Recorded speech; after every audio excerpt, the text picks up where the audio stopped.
नमो भगवते तस्मै कृष्णायाद्भुतकर्मणे रूपनामविभेदेन जगत्कीर्ति यूयते सच्चिदानन्दरूपाय विश्वभूतपत्यादिहेतवे तापत्रय विनाशाय श्रीकृष्णाय वयं नुमः। श्रीमद्भागवत महापुराण दशम स्कंध उत्तरार्ध 51वां अध्याय। काले यवन का भस्म होना, मुचुकुंद की कथा। श्री सुखदेव जी कहते हैं, प्रिय परीक्षित, जिस समय भगवान श्री कृष्ण मथुरा नगर के मुख्य द्वार से निकले उस समय ऐसा मालूम पड़ा मानो पूर्व दिशा से चंद्रोदय हो रहा हो। उनका श्यामल शरीर अत्यंत ही दर्शनीय था। उस पर रेशमी पीताम्बर की छटा निराली ही थी। पश्च स्थल पर स्वर्ण रेखा के रूप में श्री वस्त्र चिन्ह शोभा पा रहा था और गले में कौस्तुभमणि जगमगा रही थी। 4 भुजाएं थीं जो लंबी लंबी और कुछ मोटी मोटी थीं। हाल के खिले हुए कमल के समान कोमल और रत्नारे नेत्र थे। मुख कमल पर राशि राशि आनंद खेल रहा था। कपोलों की छटा निराली ही थी। मंद मंद मुस्कान देखने वालों का मन चुराए लेती थी। कानों में मकराकृत कुंडल झिलमिल झिलमिल झलक रहे थे। उन्हें देखकर काल यमन ने निश्चय किया कि यही पुरुष वासुदेव है, क्योंकि नारद जी ने जो जो लक्षण बतलाए थे, वक्ष स्थल पर श्री वत्स का चिन्ह, 4 भुजाएं, कमल से नेत्र, गले में मनमाला और सुंदरता की सीमा, वे सब इसमें मिल रहे हैं। इसलिए यह कोई दूसरा नहीं हो सकता। इस समय यह बिना किसी अस्त्र शस्त्र के पैदल ही इस ओर चला आ रहा है। इसलिए मैं भी इसके साथ बिना अस्त्र शस्त्र के ही लड़ूंगा। ऐसा निश्चय करके जब काल यवन भगवान श्री कृष्ण की ओर दौड़ा, तब वे दूसरी ओर मुंह करके रणभूमि से भाग चले और उन योगी दुर्लभ प्रभु को पकड़ने के लिए काल यवन उनके पीछे पीछे दौड़ने लगा। रणछोड़ भगवान लीला करते हुए भग रहे थे। काल यवन पग पग पर यही समझता था कि अब तब पकड़ा। इस प्रकार भगवान उसे बहुत दूर तक पहाड़ की गुफा में ले गए। काल यवन पीछे से बार बार आक्षेप करता कि अरे भाई, तुम परम यशस्वी यदुवंश में पैदा हुए हो, तुम्हारा इस प्रकार युद्ध छोड़कर भागना उचित नहीं है। परंतु अभी उसके असुर निःशेष नहीं हुए थे, इसलिए वह भगवान को पाने में असमर्थ न हो सका। परंतु अभी उसके अशुभ निःशेष नहीं हुए थे, इसलिए वह भगवान को पाने में समर्थ न हो सका। उसके आक्षेप करते रहने पर भी भगवान उस पर्वत की गुफा में घुस गए। उनके पीछे काल यवन भी घुसा। वहाँ उसने एक दूसरे ही मनुष्य को सोते हुए देखा। उसे देखकर काल यवन ने सोचा, देखो तो सही, यह मुझे इस प्रकार इतनी दूर ले आया और अब इस तरह मानो इसे कुछ पता ही न हो, साधु बाबा बनकर सो रहा है। यह सोचकर उस मूढ़ ने उसे कसकर एक लात मारी। वह पुरुष वहाँ बहुत दिनों से सोया हुआ था। पैर की ठोकर लगने से वह उठ पड़ा और धीरे धीरे उसने अपनी आंखें खोली। इधर उधर देखने पर पास ही काल यमन खड़ा हुआ दिखाई दिया। परीक्षित, वह पुरुष इस प्रकार ठोकर मारकर जगाए जाने से कुछ रुष्ट हो गया था। उसकी दृष्टि पड़ते ही काल यवन के शरीर में आग पैदा हो गई और वह क्षण भर में जलकर राख का ढेर हो गया। राजा परीक्षित ने पूछा, भगवान, जिसके दृष्टिपात मात्र से काल यवन जलकर भस्म हो गया, वह पुरुष कौन था? किस वंश का था? उसमें कैसी शक्ति थी और वह किसका पुत्र था? आप कृपा करके यह भी बतलाइए कि वह पर्वत की गुफा में जाकर क्यों सो रहा था। श्री सुखदेव जी कहते हैं, परीक्षित, वे इक्ष्वाकु वंशी महाराजा मानधाता के पुत्र राजा मुचकुंद थे। वे ब्राह्मणों के परम भक्त, सत्य प्रतिज्ञ, संग्राम विजयी और महापुरुष थे। एक बार इंद्रादि देवता असुरों से अत्यंत भयभीत हो गए थे। उन्होंने अपनी रक्षा के लिए राजा मुचकुंद से प्रार्थना की और उन्होंने बहुत दिनों तक उनकी रक्षा की। जब बहुत दिनों के बाद देवताओं को सेनापति के रूप में स्वामी कार्तिकेय मिल गए, तब उन लोगों ने राजा मुचकुंद से कहा, राजन, आपने हम लोगों की रक्षा के लिए बहुत श्रम और कष्ट उठाया है, अब आप विश्राम कीजिए। वीर शिरोमणि, आपने हमारी रक्षा के लिए मनुष्य लोक का अपना अकंटक राज छोड़ दिया और जीवन की अभिलाषाएं तथा भोगों का भी परित्याग कर दिया। अब आपके पुत्र, रानियां, बंधु बांधव और अमात्य मंत्री तथा आपके समय की प्रजा में से कोई नहीं रहा है। सब के सब काल की गाल में चले गए। काल समस्त बलवानों से भी बलवान है। वह स्वयं परम समर्थ, अविनाशी और भगवत स्वरूप है। जैसे ग्वाले पशुओं को अपने बस में रखते हैं, वैसे ही वह खेल खेल में सारी प्रजा को अपने अधीन रखता है। राजन, आपका कल्याण हो, आपकी जो इच्छा हो हमसे मांग लीजिए। हम केवल मोक्ष के अतिरिक्त आपको सब कुछ दे सकते हैं, क्योंकि केवल मोक्ष देने की सामर्थ्य तो केवल अविनाशी भगवान विष्णु में ही है। परम यशस्वी राजा मुचकुंद ने देवताओं के इस प्रकार कहने पर उनकी वंदना की और बहुत थके होने के कारण निद्रा का ही वर मांगा तथा उनसे वर पाकर वे नींद से भरकर पर्वत की गुफा में जा सोए। उस समय देवताओं ने कह दिया था कि राजन, सोते समय यदि आपको कोई मूर्ख बीच में ही जगा देगा तो वह आपकी दृष्टि पड़ते ही उसी क्षण भस्म हो जाएगा। राजा परीक्षित, जब काल यवन भस्म हो गया तब यदुवंश शिरोमणि भगवान श्री कृष्ण ने परम बुद्धिमान राजा मुचकुंद को अपना दर्शन दिया। भगवान श्री कृष्ण का श्री विग्रह वर्षाकालीन मेघ के समान सांवला था। रेशमी पीताम्बर धारण किए हुए थे। बच्चे स्थल पर श्रीवत्स और गले में कौस्तुभ मणि अपनी दिव्य ज्योति बिखेर रहे थे। 4 भुजाएं थीं। वैजंती माला अलग ही घुटनों तक लटक रही थी।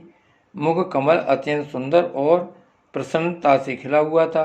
कानों में मकराकृत कुंडल जगमगा रहे थे। होठों पर प्रेम भरी मुस्कुराहट थी और नेत्रों की चितवन अनुराग की वर्षा कर रही थी। अत्यंत दर्शनीय तरुण अवस्था और मतवाले सिंह के समान निर्भीक चाल। राजा मुचकुंद यद्यपि बड़े बुद्धिमान और धीर पुरुष थे, फिर भी भगवान की यह दिव्य ज्योतिर्मय मूर्ति देखकर कुछ चकित हो गए। उनके तेज से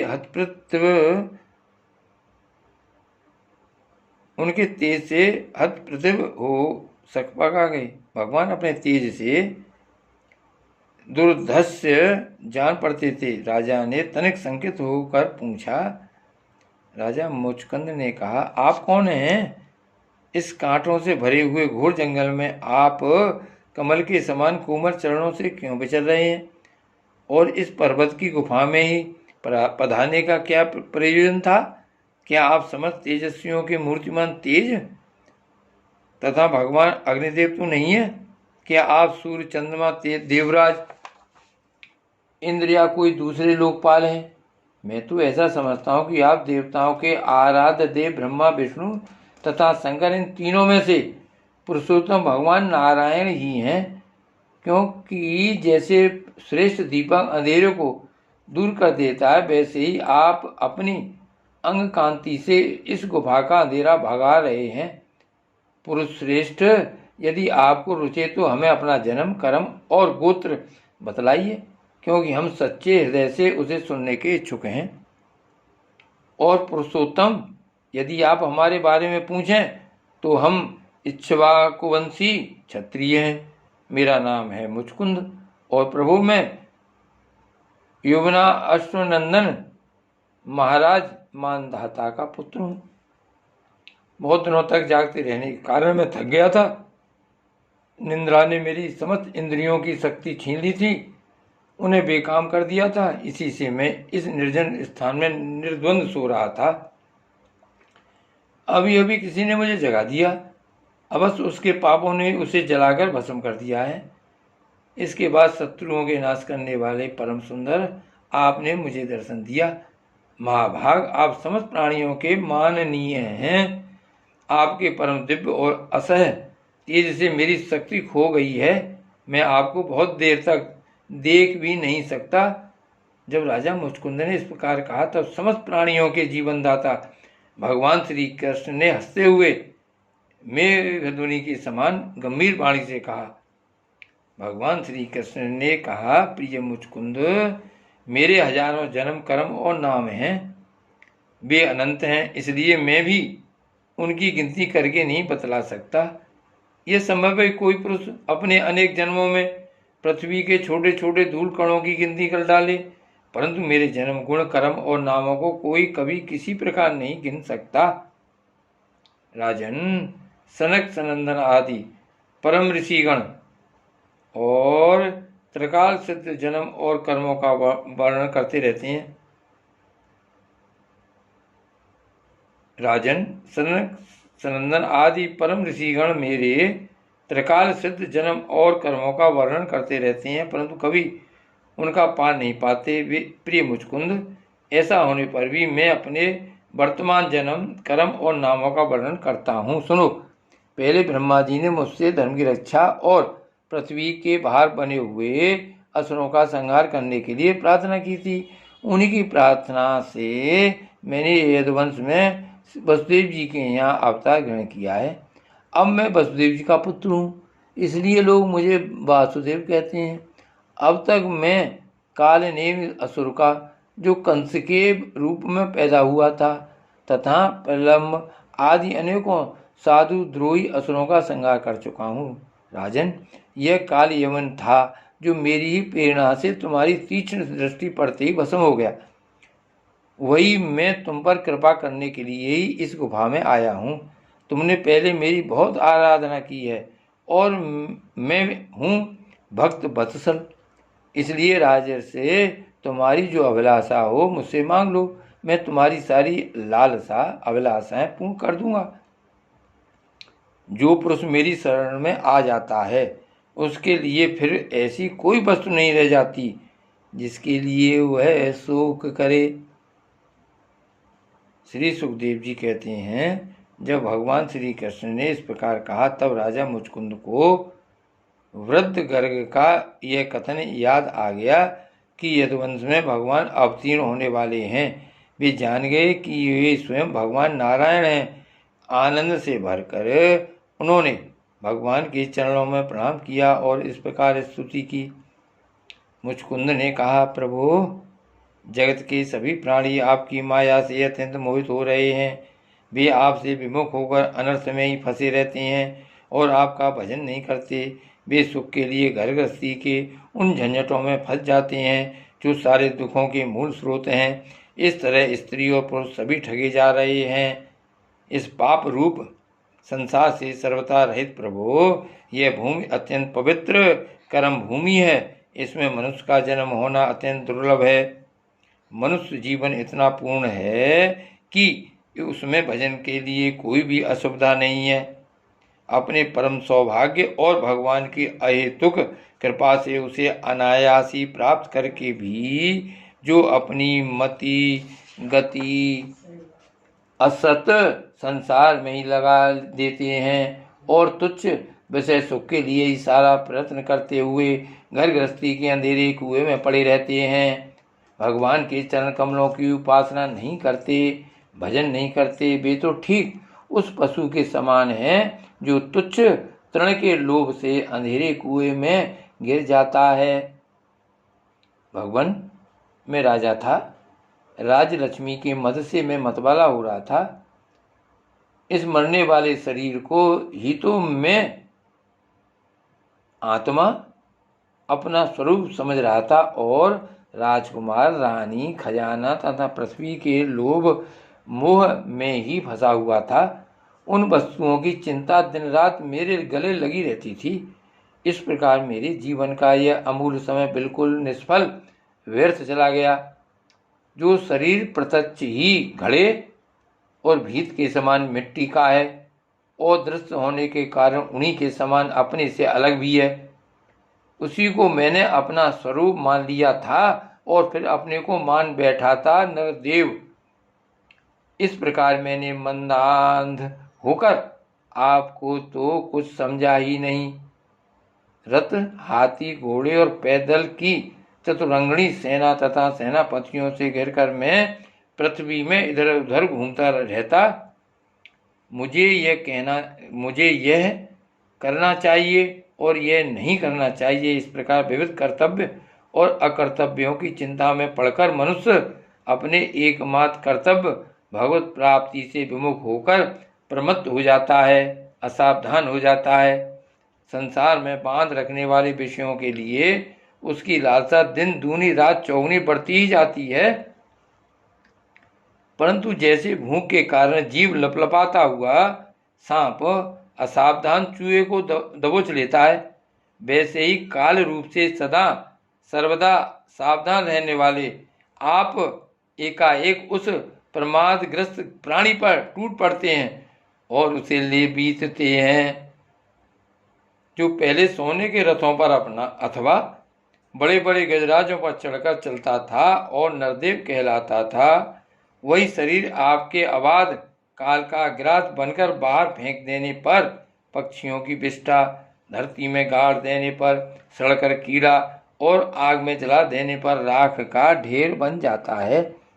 प्रभु, जिसने सारी दिशाओं पर विजय प्राप्त कर ली है और जिससे लड़ने वाला संसार में कोई रह नहीं गया है, जो श्रेष्ठ सिंहासन पर बैठता है और बड़े बड़े नरपति जो पहले उसके समान थे अब जिसके चरणों में सिर झुकाते हैं, वही पुरुष जब विषय सुख भोगने के लिए जो घर गृहस्थी की एक विशेष वस्तु है स्त्रियों के पास जाता है, तब उनके हाथ का खिलौना उनका पालतू पशु बन जाता है।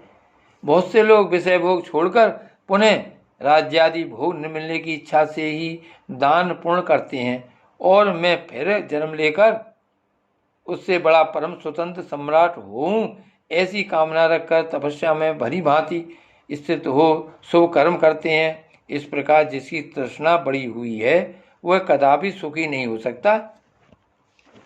अपने स्वरूप में एक रस स्थित रहने वाले भगवान, जो जीव अनादिकाल से जन्म मृत्यु रूप संसार के चक्र में भटक रहा है, जब उस चक्कर से छूटने का समय आता है तब उसे सत्संग प्राप्त होता है।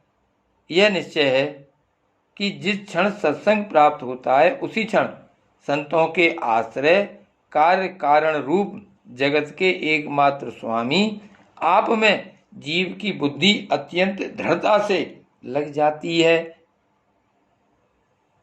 भगवान, मैं तो ऐसा समझता हूँ कि आपने मेरे ऊपर परम अनुग्रह की वर्षा की, क्योंकि बिना किसी परिश्रम के अनायास ही मेरे राज्य का बंधन छूट गया। साधु स्वभाव के चक्रवर्ती राजा भी जब अपना राज छोड़कर एकांत में भजन साधन करने के उद्देश्य से वन में जाना चाहते हैं, तब उसके ममता बंधन से मुक्त होने के लिए बड़े प्रेम से आपसे प्रार्थना किया करते हैं।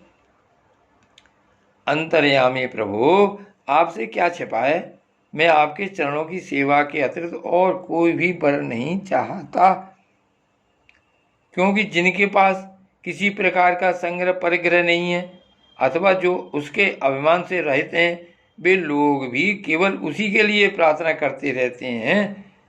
भगवान, भला बतलाइए तो सही, मोक्ष देने वाले आपकी आराधना करके ऐसा कौन श्रेष्ठ पुरुष होगा जो अपने को बांधने वाले सांसारिक विषयों का वर मांगे। इसलिए प्रभु, मैं सतगुण, रजोगुण और तमोगुण से संबंध रखने वाली समस्त कामनाओं को छोड़कर केवल माया के लेस मात्र संबंध से रहित गुणातीत एक अद्वितीय चित्त स्वरूप परम पुरुष आपकी शरण ग्रहण करता हूँ। भगवान, मैं अनादिकाल से अपने कर्म फलों को भोगते भोगते अत्यंत आर्त हो रहा था। उनकी दुखद ज्वाला दिन रात मुझे जलाती रहती थी। मेरे 6 शत्रु, 5 इंद्रिय और 1 मन कभी शांत न होते थे। उनकी विषयों की प्यास बढ़ती ही जा रही थी। कभी किसी प्रकार एक क्षण के लिए भी मुझे शांति नहीं मिली। शरणदाता, अब मैं आपके भय, मृत्यु और शोक से रहित चरण कमलों की शरण में आया हूँ। सारे जगत के एकमात्र स्वामी परमात्मन आप मुझ शरणागत की रक्षा कीजिए। भगवान श्री कृष्ण ने कहा, सार्वभौम महाराज, तुम्हारी मति, तुम्हारा निश्चय बड़ा ही पवित्र और ऊंची कोटि का है। यद्यपि मैंने तुम्हें बार बार वर देने का प्रलोभन दिया, फिर भी तुम्हारी बुद्धि कामनाओं के अधीन न हुई। मैंने तुम्हें जो वर देने का प्रलोभन दिया वह केवल तुम्हारी सावधानी की परीक्षा के लिए। मेरे जो अनन्य भक्त होते हैं उनकी बुद्धि कभी कामनाओं से इधर उधर नहीं भटकती। जो लोग मेरे भक्त नहीं होते वे चाहे प्राणायाम आदि के द्वारा अपने मन को वश में करने का कितना भी प्रयत्न क्यों न करें, उनकी वासनाएं क्षीण नहीं होती। और राजन, उनका मन फिर से विषयों के लिए मचल पड़ता है। तुम अपने मन और सारे मनोभावों को मुझे समर्पित कर दो, मुझ में लगा दो और फिर स्वच्छंद रूप से पृथ्वी पर विचरण करो। मुझ में तुम्हारी विषय वासना शून्य निर्मल भक्ति सदा बनी रहेगी। तुमने क्षत्रिय धर्म का आचरण करते समय शिकार आदि का अवसरों पर बहुत से पशुओं का वध किया है। अब एकाग्र चित्त से मेरी उपासना करते हुए तपस्या के द्वारा उस पाप को धो डालो। राजन, अगले जन्म में तुम ब्राह्मण बनोगे और समस्त प्राणियों के सच्चे हितैषी परम सुहृदय होोगे तथा फिर मुझ विशुद्ध विज्ञान घन परमात्मा को प्राप्त करोगे। श्री गोवर्धन नाथ की जय।